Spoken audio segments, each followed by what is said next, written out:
ATM에서 165번을 뺏어 준 거예요. 9억 9천만 원. 그분이 이러신 거예요. 오? CCTV로 이거 날 보고 CCTV 날 보고 있었나? 나 안 보는 줄 알았는데 이렇게 했다는 거죠. 그죠. 막 지점도 바꿔가면서 인출하신 거예요. 매일 뽑으면 되잖아. 그러면 그걸 몰라요? 구세청에서? 그거를 이제 말씀드리려고 하는 건데 그 돈을 그냥 주면 사실상 모를 수도 있어요. 자, 여러분의 궁금한 세무 관련된 것을 가장 잘 설명해 주신 이장훈 세무사님 모시고 오늘 시간 함께 하겠습니다. 어서 오십시오. 네, 안녕하세요. 제가 요즘 가장 많이 받는 질문, 물론 세무사님은 이런 질문 뭐 많이 받으니까 너무나 많은 걸 꿰뚫고 있겠지만 그런 거 있지 않습니까? ATM 기계, 자동 인출 기계 있지 않습니까? 네. 현금 인출 기계에서 뽑아서 자녀분들에게 이렇게 주면 뭐 그거 세금 안 걸리지 않느냐? 그래서 나는 조금씩 얼마 뽑아서 얼마를 준다 이런 분들이 되게 많아요. 생각보다 많거든요. 맞습니다. 이거 정말 안 걸립니까? 아니면 어떻습니까? 제가 그런 분들한테 그 질문을 먼저 물어봐요. 예. 최근에 현금 100만 원 이상 뽑아본 적 있느냐? 돈을 뽑는 법을 모르세요. 첫 번째로. 일단 잠깐만. 현금 100만 원 뽑아본 적이 없는데요, 저는? 생각보다 없으실 거예요. 왜냐면 저도 지난 10년간 거의 없거든요. 계속 카드를 쓰거나 뭐 이거지. 맞습니다. 또 요즘은 뭐 주차비도 다 카드로도 받고. 맞습니다. 심지어 대리비도 다 카드로 받고. 맞습니다. 그러니까 현금을 쓸 일이 거의 없으니까 네. 뽑을 일이 거의 없죠. ATM에서 한 번에 뽑을 때 한도가 얼마인지 모르시는 분들이 많아요. 그래서 얼마예요? 물어봐요. 예전엔 600만 원인가 500만 원. 일회 출금이 100만 원, 하루에 600만 원. 아, 하루 600만 원. 네. 그러니까 그런 분들이 이렇게 말씀하세요. 아니 그러면 하루에 그냥 1억 뽑아서 주면 되지 않냐? 1억이 안 뽑힌다니까요. 이걸 모르시는 거예요. 못 뽑죠. 네, 그러니까 아예 기본적으로 이 곰곰이 이것에 대해서 이제 잘 생각을 안 해보고, 그럼 이렇게 하면 될 것 같은데 이게 제가 강의를 많이 가잖아요. 예. 강의 가서 이렇게 말을 하면 뭔 소리 하는 거야? 그냥 돈 뽑아서 주면 되는 거 아니야? 라고 이제 물어보세요. 이렇게 있어요. 그러면은 언제 뽑아보셨어요? 물어보면 안 뽑아봤는데. 그렇지. 네. 그리고 이제 또 하나 이제 본질적으로 얘기를 하는 거죠. 그러면 100만 원 이상 현금을 써본 적은 언제세요? 하면 없지. 그러니까 그래 간단히 생각하시니까 선생님이 이걸 아무것도 모르고 물어보는 거다. 그 말씀을 드릴 수밖에 없더라고요. 그러니까 뽑아서 주면 걸리는 거죠. 아무튼 많이 뽑지도 못하면서. 맞습니다. 보이스피싱 막으려고 하는 거예요. 사실 보이스피싱 막으려고. 보이스피싱 막으려고 돈의 한도를 줄여놓은 거다. 맞습니다. 그렇지, 줄여야지. 그래서 기사에 이런 것도 있어요. 이런 기사 계속 지속적으로 나오잖아요. 예. 기사 제목이 이거예요. ATM에서 600만 원 인출하던 보이스피싱 인출액 현행범 체포. 그러니까 기사에 뭐가 나와요? 600만 원밖에 못 뽑았는데 그거 뽑다 잡힌 거예요. 근데 저는 그거 잡는 것도 참 신기하더라고. 경찰분들이 대단한 거야. 왜 그러냐면 예. 이런 게 있어요. 물론 이제 이게 인출할 때랑 입금할 때 얘기긴 한데 입금 받으면요 100만 원 이상 입금 받으면 30분간 계좌가 묶여요. 그러니까 막 그런 제도들도 있어요. 그러니까 이 보이스피싱을 막으려고 사실은요 현금을 쓰지 못하게 제도화돼 있어요. 보이스피싱이 너무 기승을 부리는 거죠. 맞습니다. 자, 그럼 이거 하나 여쭤볼게요. 600만 원씩 매일 뽑으면 되잖아. 그러면 30일 뽑으면 1억 8천이 아니에요. 그럼 몰라요? 구세청에서? 그거를 이제 말씀드리려고 하는 건데 몰라요? 그 돈을 그냥 주면 사실상 모를 수도 있어요. 그 돈이 그냥 어디로 갔는지 그거를 국세청 직원분들이 매일 이렇게 보고 있지는 않죠. 그렇겠지. 그러게 한가하지 않죠, 예. 사실. 그러면 문제는 그런 돈을 많이 뽑았다라는 얘기는 뭐냐? 그 분명 자녀를 줘서 자녀가 그걸로 분명 무언가를 샀을 거예요. 그게 고액의 뭔가 부동산이거나 아니면 그게 전세 자금이거나 분명 이런 거거든요. 그럼 만약에 안 썼어, 자녀분이. 안 썼다면 바로는 포착되지 않을 확률이 높아요. 근데 언젠가는 써야 되겠죠. 근데 나중에 이제 세무조사 같은 거 할 때 당신 600만 원씩 보니까 2달을 뽑았다. 어디다 썼냐, 이 돈 어디 놨냐, 현금 어디 있냐. 따질 거 아니에요. 바로 증여세 조사가 나오지 않아요. 대부분 그러면은 상속이 일어나고 나서 조사가 일어날 때가 많거든요.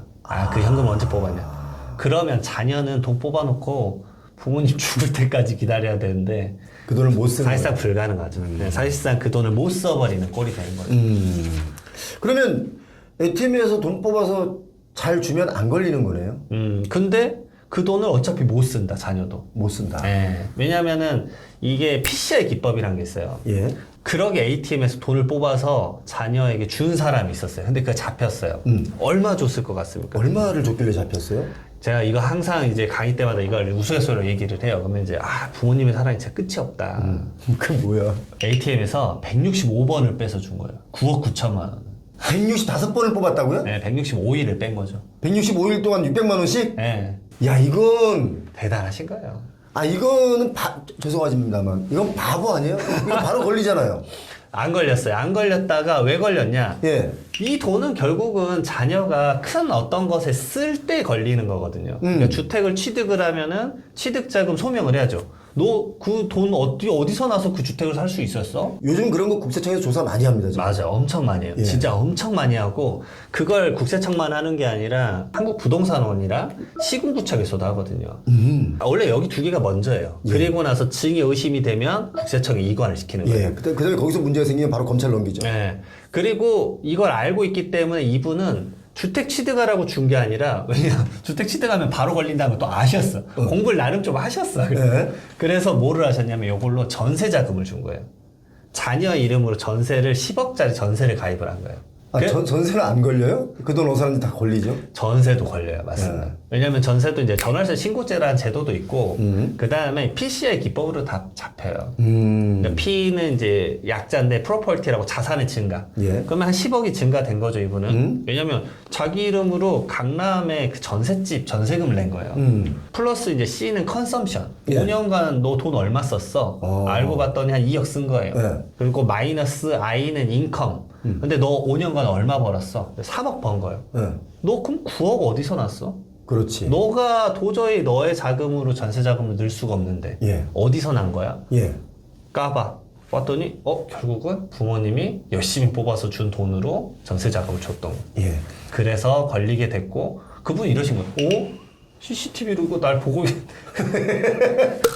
CCTV 날 보고 있었나? 나 안 보는 줄 알았는데 이렇게 했다는 거죠. 그죠? 막 지점도 바꿔가면서 인출하신 거예요. 자, 그러면 예를 들어서 세무사님. 그러면 걸렸어. 그 다음에 조치는 어떤 걸 당합니까? 그러면 바로 이분은 이제 증여세 추징을 당하는데 얼추 간단하게 계산하면 증여세가 한 8, 9억 정도 되잖아요. 예. 여기에 대해서 한 2, 3억 낸다고 보시면 돼요. 가산세까지. 2, 3억 정도? 근데 그 누가 내냐? 예. 우리나라는 수중자, 받은 사람이 내요. 자녀가 그 돈을 내야 돼요. 그 돈 어디 있어요, 자녀가? 없죠. 그러면 그 자금을 또 누가 내줘요? 부모님 또 내주죠. 예. 그럼 내주는 것에 대한 증여세가 또 붙고, 증여세에 대한 증여세가 또 붙고, 증여세에 대한 증여세가 또 붙고. 증증이네, 무한으로. 증증. 네. 그러면은 확 증가돼요. 그러면 자, 우리 이제 이 얘기는 사실상 많은 분들이 궁금해하실 수 있는데, 그러면 ATM기에서 뽑아서 어느 정도 선까지는 국세청에서 용인이 되는 건지 이런 게 궁금하잖아요. 제가 봤을 때는 생활비 수준은 괜찮을 것 같아요. 생활비 수준. 왜냐면 생활비 쓰라라고 현금을 줄 수 있잖아요. 왜냐면 이 사람이 이제 이럴 수 있거든요. 자녀가 신용 불량자일 때가 있어요. 예. 제 고객도 그런 분이 있었어요. 예. 그러니까 사업을 쫄딱 말아먹은 거예요. 아, 자녀분이. 네, 그래서 아휴 답답하다 이거 써라 이런 식으로 준 거예요. 막 카드를 주기에는 좀 그래가지고 왜냐면 자녀가 카드로 막 리볼빙하고 막 이상한 거 할 것 같으니까 카드 깡 같은 거 하고 있으니까. 예. 그러니까 이제 현금을 주기적으로 좀 주셨어요. 그래서 이걸로 생활해라. 왜냐면 그분이 또 부모님이랑 못 살겠다고 해가지고 나가 살면서 해갖고 그런 건 어쩔 수 없죠. 피부양자의 생활비라고 볼 수 있으니까 그런 거 소명 한번 잘 해보겠다. 근데 그런 게 아니라고 한다면 사실상 자산을 축적한다. 그러면은 그거는 가액의 문제와 상관없이 전부 다 증여가 될 수 있다. 자, 이거 하나 여쭤볼게요. 생활비가 각자 다를 거 아닙니까? 맞습니다. 얼마 전에 어떤 분이, 어떤 학생이 한 달에 2천만 원인가 2,500만 원의 용돈을 받는다는 거예요, 부모님한테. 근데 그 용돈이 2,500만 원이면 이게 안 맞잖아요, 우리 현실과. 그래서 세무조사가 이루어졌다. 이런 얘기들이 있더라고요. 그러면 생활비라는 게 누구는 좀 많이 쓸 수 있고 누구는 좀 적게 쓸 수 있잖아요. 그 평균치가 어느 정도 됩니까? 국세청에서 인정하는 거. 이거 많은 분들이 정말 많이 물어보시는데 그거의 답은 없어요. 그러면 어떻게 왜냐, 판단합니까? 법에는 사회 통념상이라 적혀 있어요. 사회 통념상. 근데 이제 제가 봐도 2천만 원 너무 높아. 아, 너무 높죠. 지금 그 잘만 모아도 돈이 얼만데. 그냥 그분이 막 그러셨어요. 막 나는 초밥 먹고 싶으면 도쿄 가고, 네. 놀이공원 가고 싶으면 홍콩 가고. 네. 그러니까 막 돈 펑펑 쓰시고. 그럼 뭔가 초고소득자의 자녀분이라는 거고 맞죠. 초재벌가의 자녀일 수 있잖아요. 맞습니다. 그래서 그게 다 나중에는 세금으로 맞았을 텐데 이게 법에서 한 통념상 그게 뭡니까? 얼마입니까? 제가 봤었을 때는 그래도 100만 원 미만으로 월에 좀 받는 거 정도까지는 그나마 이제 세무조사했었을 때. 빼줘요? 그럴 수도 있지라고 해요. 근데 그것도 자녀가 경제적 능력이 있었다. 그러면 여지없이. 왜냐, 피부양자의 생활비는 자녀가 경제적 능력이 없어야 돼요. 아, 근데 경제적 능력이 어느 정도 있고 직장을 다니고 있는데 거기다 돈을 얹어주면 그것도 다 증여로 본다? 그죠? 아니, 그러면 사회 통념상이라는 단어 자체가 굉장히 이게 불분명하고 맞아요. 또 광범위할 수도 있고 협소할 수도 있는데 이건 이제 세무조사 하시는 분의 역량에 따라 달라지는 겁니까? 아니면 그 또는 기준이 있는 겁니까? 제가 봤을 때 그 아까 2천만 원씩 받으셨던 분 있잖아요. 네. 이분이 본인의 계좌에 자산 축적 형태로 있었으면 거의 100% 징해요. 왜냐 생활비는 일시적이고 소모적이어야 돼요. 그럼 다 써야 돼요? 그렇죠. 써야죠. 그걸 미친 듯이 초밥을 사 먹든 놀이공원을 가든 네. 다 썼어야지. 근데 그걸 다 쓰지 않았다 그러면 그건 결국 자산 축적 아니냐. 아니 근데 2천만 원이나 2,500만 원씩 매달 용돈을 받으면 쓰고 써도 쌓이지 않나 돈이? 항상 제가 말해요. 그거는 내 기준이었구나라는 생각을 합니다. 그분들의 한 끼는 좀 다르더라고요. 그렇지, 뭐. 그럴 수 있더라고요. 오히려 이분들이 용돈이 부족할 수 있죠. 왜냐면 네. 뭐 명품 가방 네. 한 달에 2개씩 사면 마이너스 나니까. 그것도 제가 할 말이 많지만 이것도 다음 컨텐츠에서 한번 말씀 한번 드려보도록 하겠습니다. 야, 이제 이 돈도 함부로 빼주면 안 되고 사회 통념상이라는 단어 속에 여러분 모두가 해당될 수 있다는 거. 사실 우리가 이런 증여나 상속 문제 얘기 나오면 마치 부자들만의 이야기인 줄 알고 우리는 필요 없어 라고 생각하시는 분들이 많은데요. 우리나라 국민들의 거의 절반 정도는 여기에 해당할 수 있습니다. 맞아요. 중산층이라고 하면 해당될 수도 있고 또 서울에 아파트를 가지고 있다고 하시는 분들이라면 다 여기에 해당할 수 있습니다. 이건 거의 아주 맞는 소리입니다. 왜냐하면 서울에 있는 아파트 한 채가 있으면 상속세를 분명 내는 대상이 돼요. 예. 그러면 상속세 조사하면서 그분들 10년치 계좌 무조건 봅니다. 10원치 있는데 내 거 계좌까지 왜 봐? 그게 여러분들이 이미 중산층 이상이라는 얘기. 그렇죠. 예.